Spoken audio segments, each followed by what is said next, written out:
Welcome back to the Explanation Pro. Today I'll recap a comedy, drama film called The Hudsucker Proxy. Spoilers incoming. On New Year's Eve of 1958, a man named Norville Barnes is stepping out of the window of the Hudsucker Industries building. He slowly walks along the ledge of the building, and looks down from the great heights of it, attempting to end his life. Looking at the big clock of the building, there we will discover why things so bad as jumping off a building had to happen in Norville's life. A few weeks ago, a young man clearly from Muncie, Indiana, who had graduated from Muncie College of Business Administration, hopes to find a job in New York City. That young man is Norville, who goes to look at a job board from Nidus Employment Agency along with other fellows who seek work. Unfortunately for Norville, all available jobs are in need of workers who have experience, but he himself is still a fresh graduate with none of it at all. He can only leave the job board with no good news to carry with him. On the other hand, a meeting at the Hudsucker Industry is being held, with great news of their profits and stocks hitting groundbreaking records over the last year. At the same time, Norville continues to seek a position of employment in the newspaper. As he sips his last bit of coffee, he leaves the place and fails to notice that his coffee had left a mark on a job posting. It is from the Hudsucker Industry that requires no experience for their workers. And as fate allows, the wind blows away the newspaper, which eventually lands on him. He is greatly overjoyed knowing that he finally finds a job that he can finally fit in, and continues to head on to the Hudsucker Industry. Back at the meeting, board members are confused as to why President Hudsucker climbs on their desk. As his watch ticks, he starts to run towards their glass window and quickly ends his life. While others are mourning his sudden death, Sidney Musburger proceeds to ask a board member about the company stock's disposition at the moment, now that the president is gone. To which, the board member explains that no one will inherit his stocks since the president doesn't have any relatives. This will lead to their stocks being open in the market by January 1st of the following year. Knowing this, Sidney devises a plan to hire a new president, which will inspire panic in the stockholders and lead to the company's stock costing less and easier for them to purchase after. In the mailroom of the building, Norville is being oriented about his work. He is overwhelmed by knowing that minimal errors at work will result in the immediate dismissal of an employee, as well as the excessive work that is being given to him all at once. All of a sudden, news about the president's loss is being announced in the mailroom, where they are instructed to give a moment of silence for the president. After that, their short silence is said to be deducted from their paycheck. Moments later, a blue letter appears and clearly scares all of the employees. This top priority letter to be given to Mr. Musburger is instantly assigned to Norville, and with no other choice, he takes on this task. He goes up the elevator, with more employees showing how frightened they are just by looking at the blue letter. He then finally enters Mr. Musburger's office, where he sees him handling a lot of calls and problems on his own. Being a man with ambitious dreams, he shows his idea that he had been working on for years to Mr. Musburger. Seeing that the paper is simply just a circle drawn on it, Mr. Musburger then examines the young man and thinks that maybe he is fit to be the new president that they can easily control. He proceeds to question him, but as he learns that the man had graduated as a business student and as a dean's lister, he scratches the thought of letting him be the next president and orders him to leave. The fire from the cigar accidentally burns an important document, which Norville attempts to extinguish with water in his foot. He then throws the bin that contains the fire out the window, which triggers the wind to blow away the important documents on Mr. Musburger's desk. Mr. Musburger then attempts to get the papers back and accidentally trips over the window. Luckily, Norville grabs him and saves his life. This encounter then changes his mind and eventually allocates Norville as the new president of the Hudsucker Industries. With a big makeover and the board members laughing with him, Norville is finally the new president. Along with this, news about the company's stock going down also circulates throughout New York City. At the Argus newspaper company, the chief editor demands more information about Norville be written in their newspaper. However, he is difficult to reach out to. A woman named Amy Archer barges into their office and claims that Norville is a phony, and walks away with an idea to prove her speculations.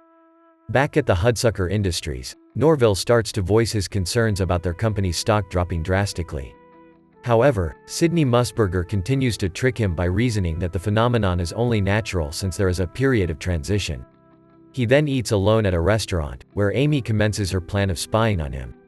She starts to make up a sob story about her parents being sick and being unemployed. Seeing that he isn't falling for her tricks, she pretends to faint and eventually catches his attention. The encounter leads to Norville carrying her until they reach his office, all the while Amy chatters nonstop. The biggest trick up her sleeves is pretending that she is also from Muncie. This news lets Norville sing out loud Muncie's anthem, to which she goes along with it. Impulsively, he hires Amy to be her personal secretary, which gives her more opportunity to know the fraud behind Norville being president.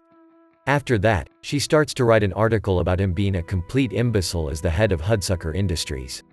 After reading the article, he calls for Amy and commands her to write a letter to the author of the article, who calls him an idiot without even meeting him personally. In between his fit of anger, he also shows Amy his great idea of a circle written on a paper. As she is about to type the letter, she starts to feel guilty since she is the one who wrote it. In the end, he suddenly mocks the writer, not knowing that it is actually Amy, and so she slaps him before leaving. At night, she sneaks into Norville's office again, in hopes of finding the truth. She then stumbles upon a room where the big clock is located. There she meets Moses the clockkeeper, who unexpectedly knows her. He starts to answer Amy's questions about Norville being the president, though he is clearly inexperienced, and there she finally discovers the scam that the company is doing to Norville. He also explains that Norville may look like an idiot to them, but his ideas will bring him far more than anyone imagines that he could reach. She then attempts her article about the fraud be printed in their paper, but the chief editor refuses to publish news that is only based on speculations without any evidence. On the following evening, a party hosted by the Hudsucker Industry is being held, with its stockholders being invited. Sidney then introduces Norville to their major stockholders, who are clearly displeased at him and being the reason their stocks are dropping. One stockholder even punches him, and he eventually contemplates the company's mistakes alone on the balcony while putting an ice pack on his face. Amy joins him and attempts to tell him the truth about being the author of the article that called him an imbecile. Failing to do so, they instead gradually fall for one another and end the night with a kiss. The next morning, Norville finally presents his invention, explaining that his invention is for kids. With a lot of questions piling up on him by the board members, without any hesitation, Sidney sarcastically commends his invention. His invention is then mass-produced by the company, with it being called the hula hoop. Stores start to sell it, however, customers seem to ignore the hula hoop, resulting in its price dropping and eventually being sold for free. As a salesman throws out some hula hoops, one of them rolls through the street and stops at a young boy, to which the young boy then uses it. At the same time, swarms of children from school see him play with it. Amused by it, they all run to the store to buy a hula hoop, leading to Norville's invention being a major success for the Hudsucker Industry. Its success reaches all audiences, and even the President of America personally praises him regarding his invention.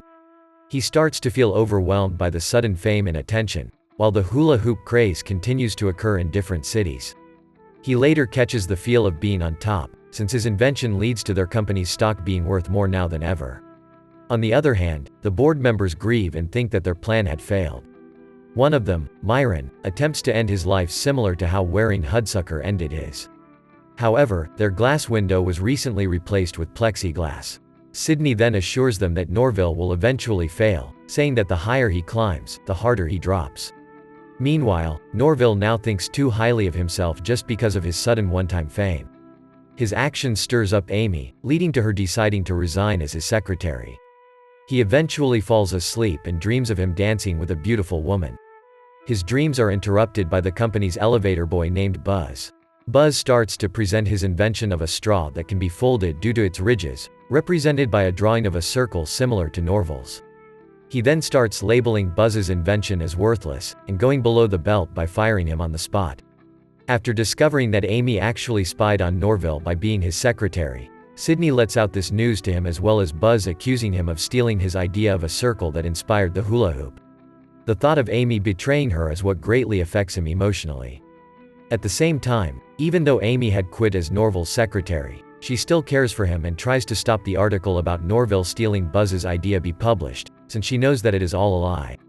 The chief editor and a fellow writer then deem her soft towards Norville, triggering her to quit as their writer. A day later, Norville sees the company psychiatrist who declares him mentally unstable and prescribes him bizarre treatments. This news is greatly cheered upon by the whole board, most especially Sidney Musburger. As New Year's Eve comes, Norville is visibly drunk at the bar that Amy recommended to him before. She then goes down to meet him and attempts to lift up his spirits again and fight for the truth despite numerous people bringing him down. Unfortunately, he is still caught up in Amy betraying her and hurriedly leaves her. He stumbles upon a kid who sells newspapers, with an article about him being crazy written on the front page. He starts to hallucinate and eventually falls deep into the negative thoughts about him. All the while, the whole board members in the Hudsucker Industries are celebrating New Year's Eve and await the news of Norville finally being clinically diagnosed as a nutcase to be thrown to a mental facility. Norville then suddenly bumps into Buzz, but Buzz and the other people start to accuse him of being a crazy Wall Street fraud guy. He starts to run away from them and eventually reaches his company building. With being too drowned by his pessimistic thoughts, he wears his first uniform at the mailroom department and attempts to end his life by stepping outside of his window. Seeing the height of the floor he is in, he immediately changes his mind. Unfortunately, he accidentally slips and falls as someone closed his window, leading to him hanging along the ledge. The repairman who changes the names on the company's doors shows up, but instead of helping Norville, he only watches as he falls. He shouts aloud nearing his death, when all of a sudden, the time stops as well as his fall. Moses the clockkeeper had actually used the stick of his broom to wedge the clock in stop time. Wearing Hudsucker then shows up as an angel and reminds him of the blue letter that should be given to Sydney. He then reads it aloud, and there he realizes that the next president of the company will personally own Hudsucker's company share without the pressure of the stockholders. Waring also adds that he had thought Sydney will be the next president. In the clock room, a fight between the clockkeeper and the repairman takes place. The clockkeeper then gains the upper hand by taking his broom from the clock but leading to Norville's fall once again. Fortunately, he quickly used the repairman's dentures to stop the clock again and eventually let Norville have a safe fall. He then rushes to meet Amy again to express his love for her. And on the first day of 1959, he becomes the president again, with Sydney being brought to the sanitarium due to being insane because of his greed. A new board meeting transpires, and Norville introduces Hudsucker's next big invention, the Frisbee, to which the whole board applauds his idea with a bright future awaiting the company under Norville Barnes' hands. Thank you so much for watching. If you enjoyed this video, please hit the like button and also subscribe my channel for more videos like this. See you in the next video.